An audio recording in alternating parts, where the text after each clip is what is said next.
Fringe Conspiracy Theory Network MSNBC host Katie Tur was shocked to find that Latinos, some of them, actually support Donald Trump when she asked a man and he said that his daughter loves the president and is going to vote for him. I think if MSNBC spent more time in the real world talking to people, this wouldn't be shocking to them at all. But they live in the fringe kooky world of Russian spy thrillers and cyber attacks shutting down electricity, so I'm not surprised. Katie Tur she's had her run-ins with pushing fake news in the past, to say the least. So, of course, fake news reporters and conspiracy theorists are shocked to find out that real people feel certain ways about the president that most of us who pay attention already knew. Let's read the story. MSNBC anchor shocked to learn Latino voter supports Trump. Oh my. MSNBC anchor Katie Tur was shocked to learn that a Latino voter will be supporting Republican President Trump in the November election. Tur's surprise came during an interview with an East Los Angeles voter who told her through a translator that he was supporting Bernie Sanders. Tur asked whether the man's daughter was pushing him to support Sanders and was told that she was actually supporting Trump. Your daughter's going to vote for Donald Trump? She asked, surprised. ¿Por qué? I don't know. She loves him, the man said in Spanish, further explaining that the strong economy is why his daughter supports Trump. The translator joining Tur called the voter's response fascinating and told Tur that a stubborn 10 to 15% of the Latino vote supports Trump. I don't know what the exact reasons are, but there tends to be that certain conservative flank within the Latino community, the translator said. He also said the Latino law enforcement officers and Latinos concerned with the economy were the main base of conservative Latino support. Recent polling has shown Trump with a stable 30% approval rating among Latino voters, which brings me to this other story to help explain to the conspiracy network of MSNBC why Latino supporters support Trump and why this is a serious problem for the Democrats. I will just tell you, as someone who's gone to a bunch of rallies in Florida and talked with Latino Trump supporters, there's a couple really obvious points. It doesn't matter what your race is. The economy matters. So there are a lot of people who are like, I don't care about none of that. Get me a good job. Make the economy work well. However, I have also spoken with the children of immigrants and legal immigrants themselves who are angry that they fought so hard to earn their place in this country as legal residents and citizens, only to see the Democrats now say they want to open the doors for everybody. This is not an issue of them saying it's not fair because I worked hard. It's an issue of them saying, whoa, whoa, whoa. The reason we worked hard was to maintain a safe balance, to weed out security concerns, to protect the economy. So we entered in the correct way to earn our position, receiving the benefits of this great country. These people will come in and take those benefits away after we worked so hard to earn them. It is not an issue of them, of at least the ones I've talked to. It's not an issue of them saying it's not fair that they get an easy ride and I didn't. It's them saying I worked really, really hard for these benefits. And now they're going to get a portion of my benefits and the taxes I pay and do nothing for it. They're going to weaken what I've fought so hard to earn. More like these people will take away from everyone else. The Atlantic reported a couple weeks ago, President Donald Trump has done almost everything he can to anger Latino voters. And yet his support among this crucial portion of the electorate remains surprisingly consistent.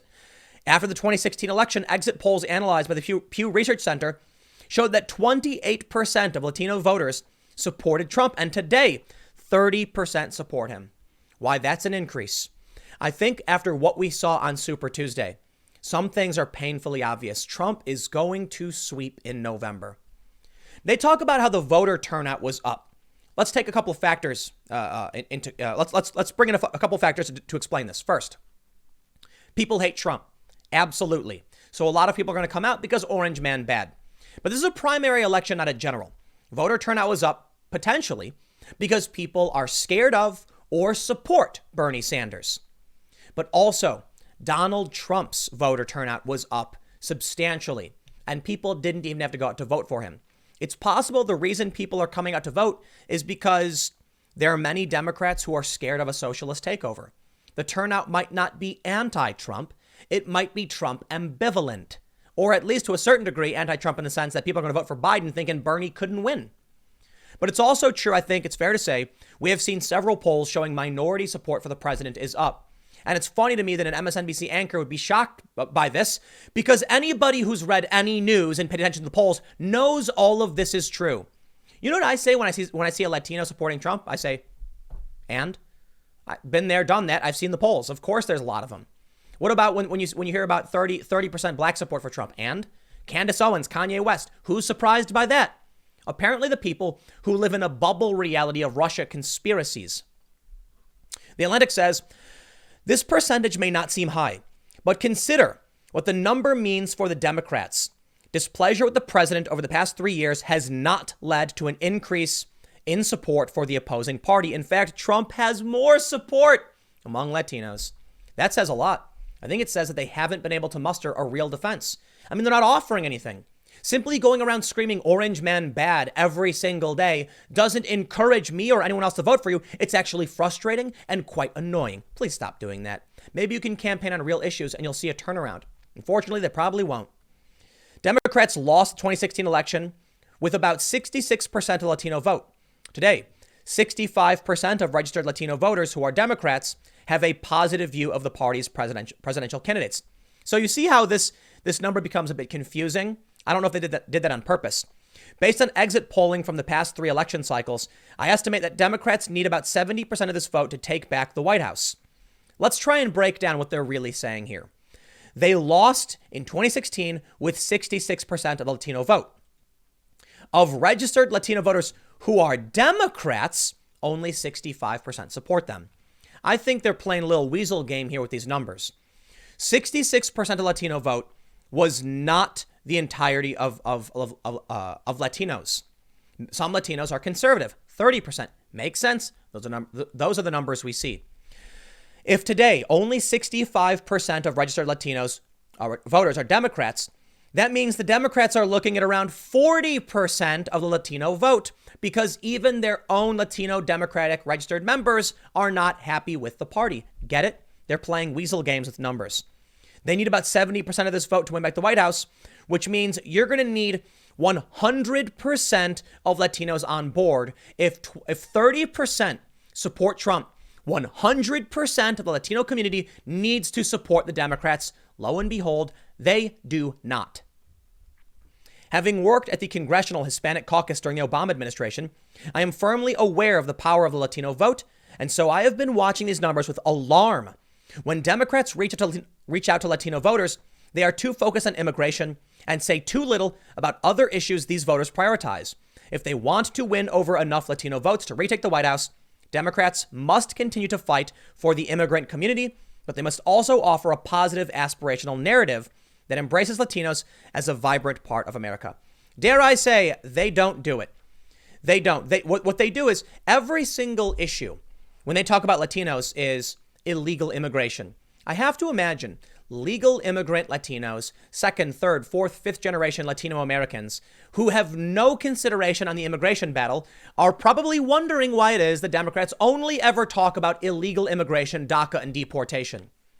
Look, I can't speak on behalf of, the Hispanic community because I don't know. But I personally feel it's irksome when the Democrats pretend to care about issues pertaining to marginalized groups, and they don't. They give a caricature. My family history, they don't like. They think Asians shouldn't be allowed that Harvard should be allowed to discriminate against Asians based on test scores. Yet they want to come to me and say all of these things about why they deserve my vote. No, I don't want to hear it. Perhaps if you actually talked about how my kids can get into school, how I can afford better health care, how I can improve my life, find a better job, I'd be listening. Instead, I find it fascinating that instead of talking about general issues like Americans care about, they focus on the stereotypes. Now, I can't say I'm surprised to find this man's daughter loves Trump. Trump is a strong man. He is funny. He is mean and boorish, but I'll tell you what, people like that. Democrats don't seem to get it. Some people really don't like it. And I think it's important for Republicans to get that too, of which some do, many don't. But the thing is, some people just look at Trump and they're utterly disgusted by the way he speaks, the way he looks, the way he acts. Now, I don't think that's a good enough reason to say you wouldn't support somebody if their policies are good. But if you don't like him, you don't like his policies, well, that makes sense. That's going to be a hurdle for Trump. He said recently at, I think it was CPAC, he's a mean guy, but he works for you. Well, a lot of people don't want a mean guy working for them. A lot of people think it's important. In the end, what Democrats seem to be focused on is orange man bad. That's it. And that's the point we'll take away from here with the Latino vote. They're talking almost exclusively about immigration, as if they don't really have anything to offer the American people. So they stereotype the cause they offer. And don't be surprised when 30% it doesn't resonate with them. The implication that the Latino community, Hispanic voters, only care about illegal immigration is shocking to me.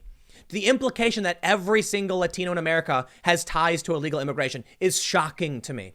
Because I grew up in the south side of Chicago with a lot of Spanish-speaking people, and many of which had their families have been in this country for 100, 200 years, longer than my family even.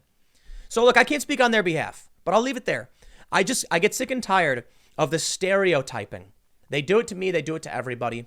I'll wrap it up. Stick around. Next segment's coming up in a few minutes, and I will see you all shortly.